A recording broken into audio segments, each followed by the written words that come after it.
প্রত্যাশা করেছি এবং যারা আসামি তাদের যাতে কঠোর শাস্তি প্রদান করা হয় এবং এটা অবশ্যই একটা মানবতা বিরোধী অপরাধ হয়েছে। শুধু বাংলাদেশের ইতিহাসে না, পৃথিবীর ইতিহাসে এই অপরাধ, এই মানবতা বিরোধী অপরাধ গণহত্যার ইতিহাসে লেখা হয়ে থাকবে। এবং এই মামলায় এখন পর্যন্ত এটা ব্যক্তি হিসেবে শেখ হাসিনাকে আসামি করে এই মামলা চলমান আছে বা বিচারটা হয়তো আসবে, কিন্তু আমি মনে করি যে এটা শুধু ব্যক্তির সংগঠিত অপরাধ নয়, বরং এটা রাজনৈতিক অপরাধ। ফলে দল হিসেবে আওয়ামী লীগকে বিচারের আওতায় আনা উচিত।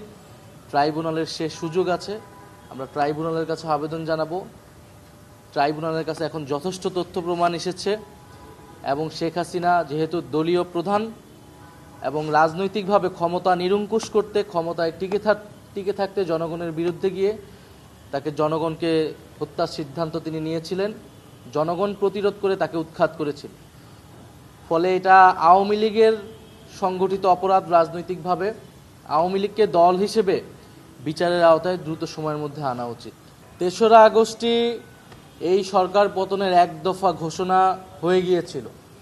ফলে তখন থেকে আমাদের পক্ষে, আমার জনগণের পক্ষে, জনগণের কাছে শেখ হাসিনার সরকার আর বৈধ ছিল না।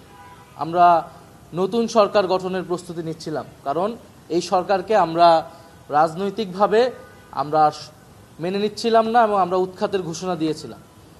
ফলে যেই সরকার সেই সময়ে জনগণের বিরুদ্ধে অবস্থান নিয়েছে, নির্বিচারে গুলি চালিয়েছে এবং 16 বছর ধরে ভোটাধিকার হরণ করে, নাগরিক অধিকার হরণ করে ক্ষমতায় ছিল, শান্তিপূর্ণ জুলাই আগস্টের আন্দোলনে গুলি চালিয়েছে, হত্যাযজ্ঞ চালিয়েছে, তার বিরুদ্ধে এক দফা ঘোষণা করাটা, তাকে উৎখাত করার প্রস্তুতি নেওয়াটা বৈধ। এখানে কোনো ষড়যন্ত্রের কিছু নাই, এটা জনগণের পক্ষ থেকে বৈধ ছিল।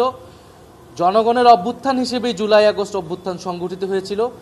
এখানে কোনো দেশি বিদেশি শক্তি বা কোনো শক্তির কোনো ধরনের ইন্ধন বা কোনো কিছুই ছিল না। জনগণ স্বতঃস্ফূর্তভাবে রাজপথে নেমে এসেছিল, জীবন দিয়ে প্রতিরোধ করে এই সফলতা নিয়েছে এবং শেখ হাসিনা সহ অন্যরা জনগণ এবং বিচারের মুখোমুখি হতে ভয় পেয়ে তারা দেশ ত্যাগ করেছে, দেশ থেকে পালিয়ে যেতে